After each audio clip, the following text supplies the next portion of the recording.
Jurusan dulu di SMA jurusan apa? IPS. Kuliahnya di keperawatan. Assalamualaikum warahmatullahi wabarakatuh. Kembali lagi bersama kami di Admisi Unima Talk Series Daftar Aja Dulu. Teman-teman semua, kali ini kita akan membahas tentang daily activity mahasiswa keperawatan Unima. Apa itu keseharian dari teman-teman mahasiswa keperawatan yang ada di Universitas Muhammadiyah Magelang. Sudah bersama kami, yaitu narasumber dari mahasiswa Universitas Muhammadiyah Magelang. Siapa dia? Monggo, Mbak. Siapa? Perkenalkan diri. Assalamualaikum warahmatullahi wabarakatuh. Perkenalkan, saya Sarah Indah Budiati dari program studi S1 Ilmu Keperawatan Fakultas Ilmu Kesehatan Universitas Muhammadiyah Magelang. Saya tinggal di Sawangan, Magelang. Ya, Mbak Sarah. Ya, Mbak Sarah. Dari program studi S1 Ilmu Keperawatan.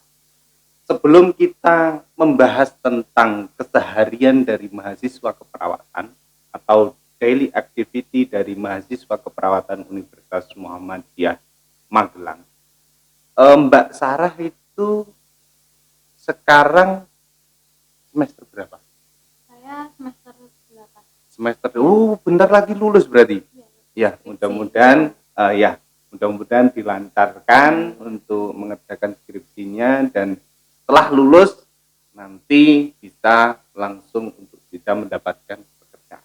Oke, kita sebelum membahas tentang perkuliahan, dulu itu Mbak Sarah lulusan dari SMA atau SMK mana sih? Saya dari SMA Muhammadiyah 1 Muntilan. SMA Muhammadiyah 1 Muntilan. Oh iya, Pak Joko Pratoyo. Ya. Kalau jurusan dulu di SMK jurusan apa? Saya dari IPS. IPS? Oh my god. Wow. Emang bisa jurusan IPS itu melanjutkan di keperawatan? Tentu saja bisa. Soalnya dari Fakultas Ilmu Kesehatan Universitas Muhammadiyah Magelang ini menerima dari berbagai jurusan IPA, IPS maupun dari SMK kejuruan kami. Ya. Berarti tidak harus dari jurusan IPA ya? Iya, dari IPS, dari tata boga mungkin.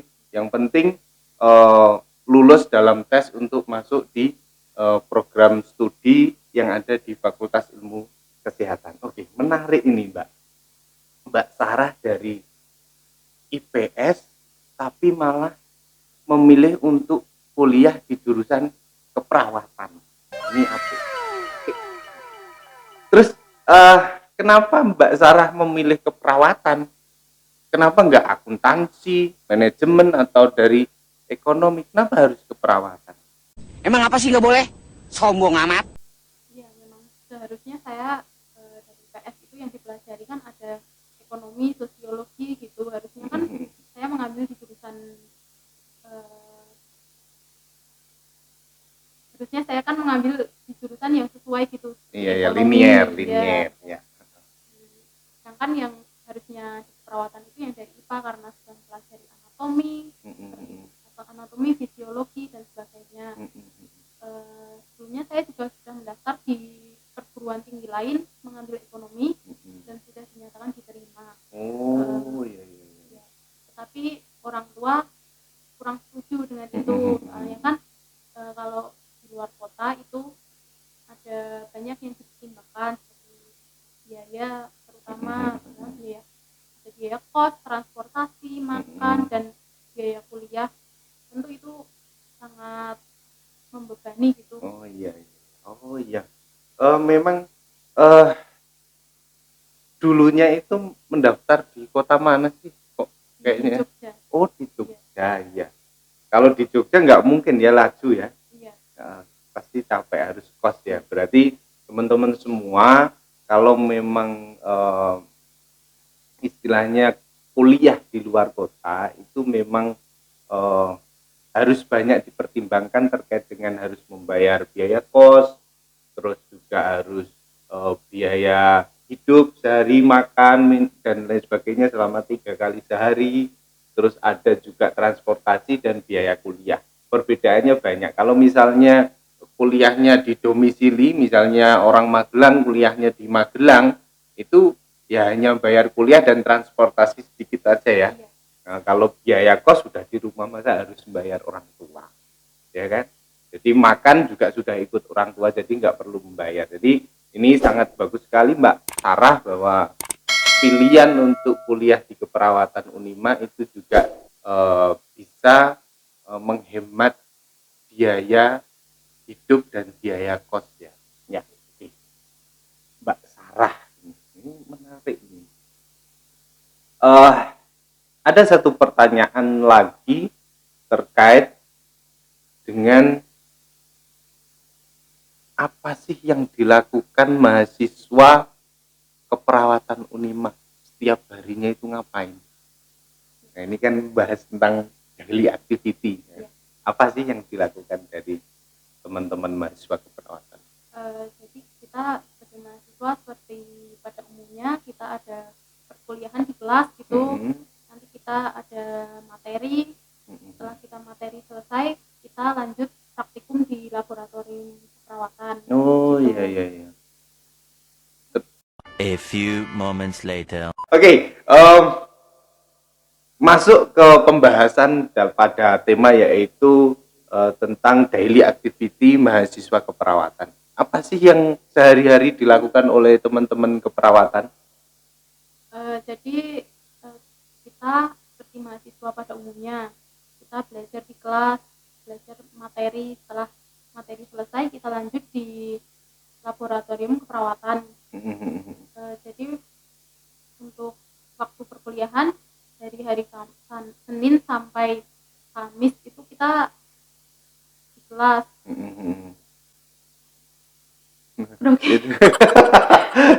Oke, terus. Jadi untuk kegiatan perkuliahan itu kita dimulai dari hari Senin sampai Kamis. Untuk hari Jumatnya kita ada soft skill. Oh, berarti mahasiswa keperawatan Unima itu dilatih soft skill. Ya. Nah, itu tujuannya apa, Mbak? Soft skill. Soft skill itu tujuannya untuk membentuk karakter mahasiswa untuk menjadi lebih disiplin, lebih unggul dalam kecerdasan dan sikap. Oh, bagus ya. Terus penasaran ini Mbak, apa sih yang dipelajari dari keperawatan itu sendiri? Yang dipelajari dari perawatan itu seperti kalau mata kuliahnya itu ada keperawatan medikal bedah, keperawatan kritis, keperawatan virontik, keperawatan terapi komplementer dan sebagainya. Kita di sini mempelajari seperti misalnya seperti anatomi tubuh gitu, terus pada jantung kita mempelajari pada bagian-bagiannya, fungsinya gitu, letaknya di mana. Itu diajarkan pada semester awal atau ada tahap-tahapannya Mbak? Misalnya Mbak Sarah ini sudah menjadi mahasiswa ilmu keperawatan Unima. Nah, terus pada saat masuk itu apakah langsung diajarkan atau bagaimana? Kan beda jurusannya dari SMK, IPA atau IPS dan lain sebagainya. Ya, itu jadi bertahap. Dari situ dari materi mungkin dari materi yang ringan dulu, dari yang umum-umum dulu, nanti ke lebih spesifik, semakin ke semester naik semakin spesifik gitu. Untuk praktek di rumah sakitnya kira-kira di semester berapa Mbak? Saat itu saya praktik di rumah sakit itu pada semester 4 dan semester 5. Semester 4 dan semester 5. Semester berapa sih dulu? Semester 3 sama semester 5. Oh iya. Dulu prakteknya di mana? Saya pertama praktek di rumah sakit Lestari Raharja, dan yang kedua di RSUD Tidar. Oh iya. Dan itu praktikum, ada praktikum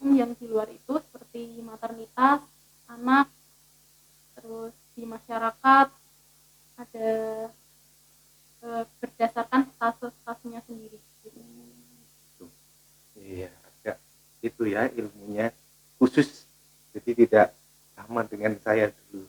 Kalau saya di teknik itu bebas. Di sini khusus ya, harus disiplin, terus pemberian pelayanan, service excellent dan lain sebagainya ya. Oke, Mbak Sarah, mulai dari awal diajari bagaimana mengenal tentang ilmu keperawatan, terus nanti diberikan materi praktek, terus praktek di lapangan, di rumah sakit dan sebagainya. Mbak Sarah ini kan program studinya S1 ya, Ya. dan di perbedaan S1 dan D3 keperawatan itu apa, Mbak? Ya. Jadi untuk perbedaan D3 keperawatan dan S1 ilmu keperawatan itu bedanya, kalau D3 itu lebih condong ke prakteknya. Jadi kalau S1 itu lebih banyak materi, kalau D3 lebih banyak prakteknya. Prakteknya. Untuk D3 sendiri masa studinya yaitu 6 semester atau 3 tahun, untuk S1 perawatan 8 semester atau 4 tahun. Dan untuk S1 perawatan itu diwajibkan untuk melanjutkan ke jenjang profesi. Oh, iya. Karena jika tidak melanjutkan ke profesi, maka misal saya gini hanya sarjana saja gitu, saya nggak bisa jadi perawat gitu. Jadi rumah sakit gitu nggak bisa. Jadi kayak belum diakui sebagai seorang perawat ya, kalau belum menempuh profesi nurse ya. Profesi nurse itu, profesi nurse ditempuh waktu Profesi nurse ditempuh dalam waktu 1 tahun. 1 Dan tahun. itu full praktek, full di rumah sakit atau klinik atau masyarakat gitu. Untuk materi sudah diberikan di jenjang sarjana, dan untuk praktek di profesi itu. Iya. Oke. Berarti ditambah 1 tahun ya. Iya. Untuk 4 tahun sarjana keperawatan, ditambah 1 tahun profesi nurse, ya, baru bisa diakui sebagai seorang perawat ya. Oke.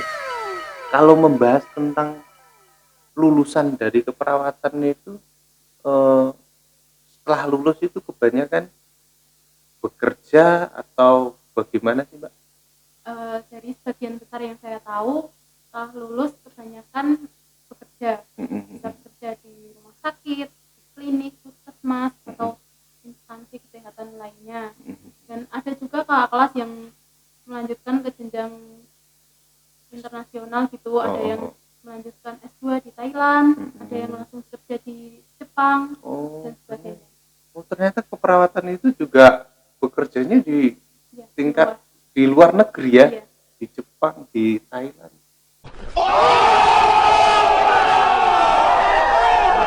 Lanjut lagi, Mbak Sarah. Ini saya terlalu menggebu-gebu jadi penasaran dengan keperawatan ini. Ya, oke. Ada nggak sih pengalaman Mbak Sarah yang menarik selama Mbak Sarah kuliah di keperawatan Unima? Untuk pengalaman yang menarik itu ketika saya praktek di rumah sakit.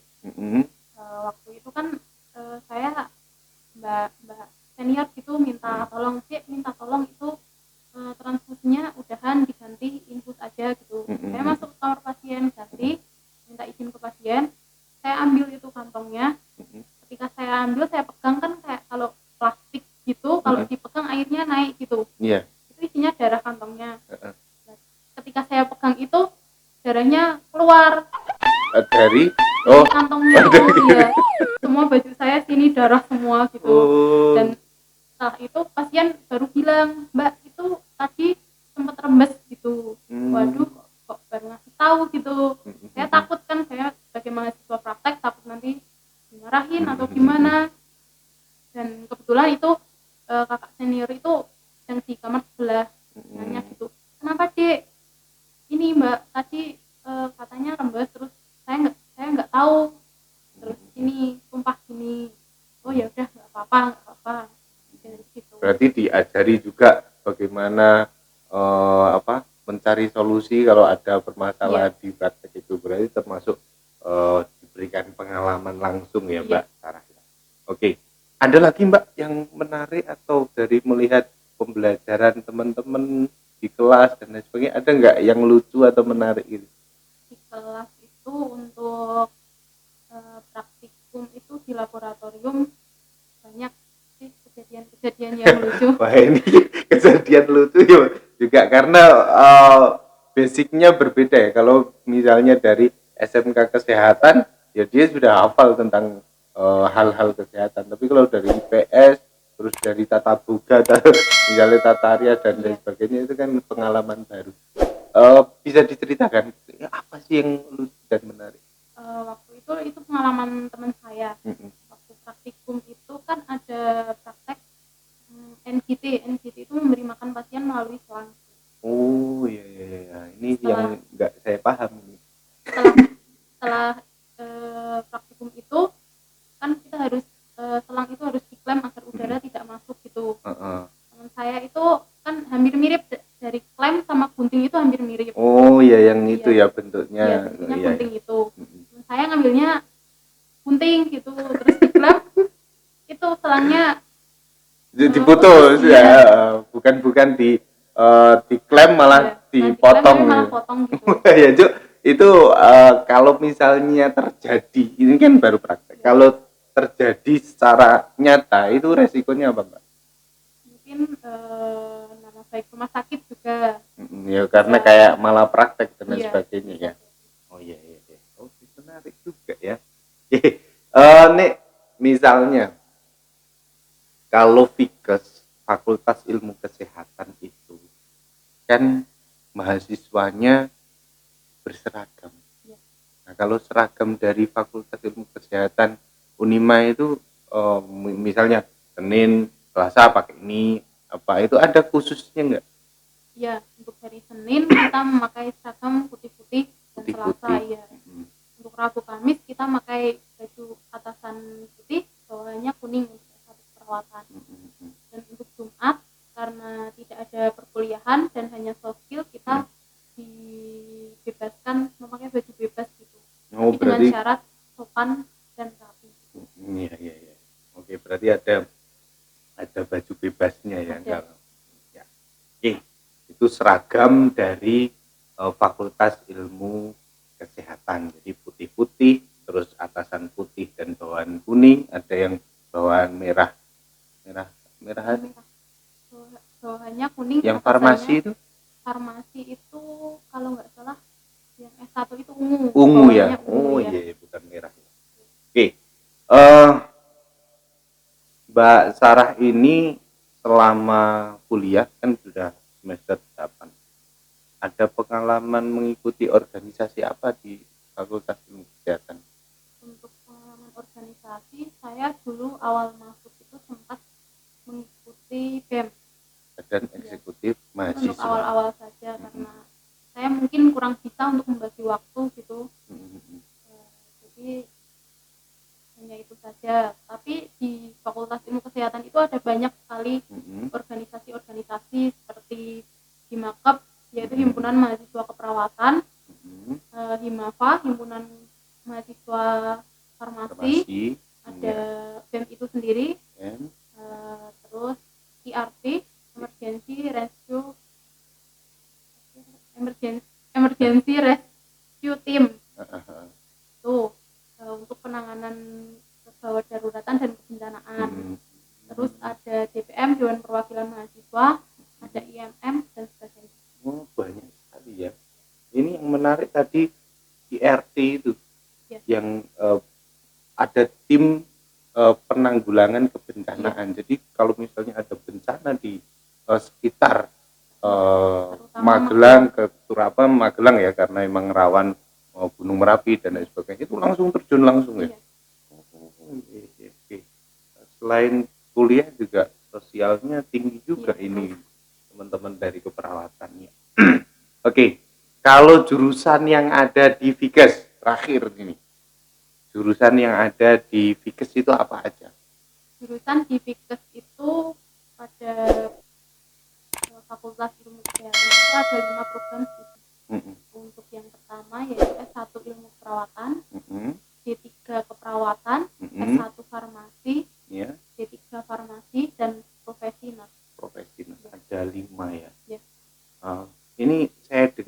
sampingnya akan ada profesi apoteker. Nah, ini menarik ini.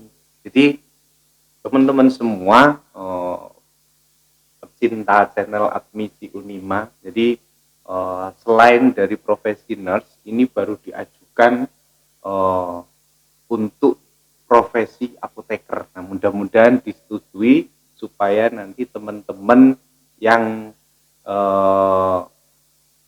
lulusan dari farmasi, S1 farmasi, bisa meneruskan untuk melanjutkan ke profesi apoteker. Nah, ini mudah-mudahan minta doanya teman-teman semua supaya disetujui dan bisa mendirikan untuk program studi profesi apoteker. Ya, Mbak Sarah, terima kasih sekali Mbak Sarah sudah berkenan hadir di channel Admisi Unima. Mudah-mudahan bisa menginspirasi juga kepada teman-teman permisa semuanya, dan kami berdoa mudah-mudahan Mbak Sarah skripsinya lancar, terus lulus dan diwisuda, terus bisa langsung melaksanakan pekerjaan, misalnya bisa diterima di pekerjaan itu sendiri. Oke, terakhir Mbak Sarah, apa yang mau Mbak Sarah sampaikan pada pemirsa channel Admisi Unima? Jadi untuk adik-adik semua serta teman-teman semua, jangan pernah berpikir bahwa impian kita itu terlalu jauh. Kita semua memiliki kemampuan untuk mewujudkan mimpi kita masing-masing. Hanya saja pada kemauan kita sendiri,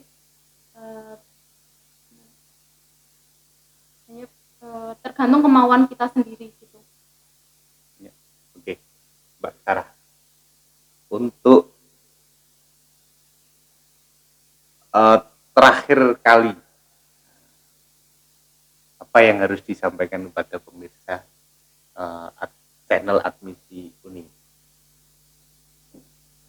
Jangan lupa untuk adik-adik yang sudah lulus ataupun sebentar lagi lulus, jangan lupa daftar aja dulu di Unima.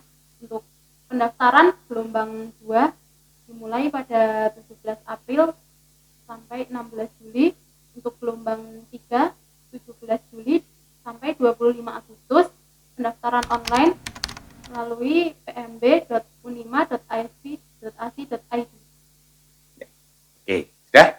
Ya, oke. Terima kasih Mbak Sarah untuk berkenan hadir di sini, dan jangan lupa teman-teman semua untuk selalu menonton channel Admisi Unima, dan jangan lupa like, share, and subscribe untuk mendukung channel mendukung siaran-siaran kami supaya bisa selalu menginformasikan informasi-informasi yang ada di Universitas Muhammadiyah Magelang. Selain di channel Admisi Unima, teman-teman semua juga bisa langsung follow aja di Instagram admisi_unima atau di Facebook, Instagram maupun di TikTok juga ada. Nah, jadi teman-teman semua dukung kami supaya nanti bisa terus mengembangkan informasi-informasi yang menarik, yang tidak dan yang belum pernah dibahas di Universitas Muhammadiyah Magelang. Oke, teman-teman semua, terima kasih Mbak Sarah atas informasi yang disampaikan, dan mudah-mudahan teman-teman semua bisa bergabung di Fakultas Ilmu Kesehatan Universitas Muhammadiyah Magelang. Ada 5 program studi, yaitu S1 Ilmu Keperawatan, D3 Keperawatan, S1 Farmasi, dan D3 Farmasi, dan yang terakhir yaitu profesi nurse. Jadi teman-teman, pendaftaran masih dibuka secara online di pmb.unima.ac.id atau dengan bisa dikunjungi websitenya di unima.ac.id. Terima kasih, mudah-mudahan selalu diberikan kesehatan di bulan puasa ini, juga mudah-mudahan dilancarkan segala ibadahnya, Terus jangan lupa protokol kesehatan, pakai masker, cuci tangan, dan jaga jarak. Oke, teman-teman, kami akhiri. Wassalamualaikum warahmatullahi wabarakatuh.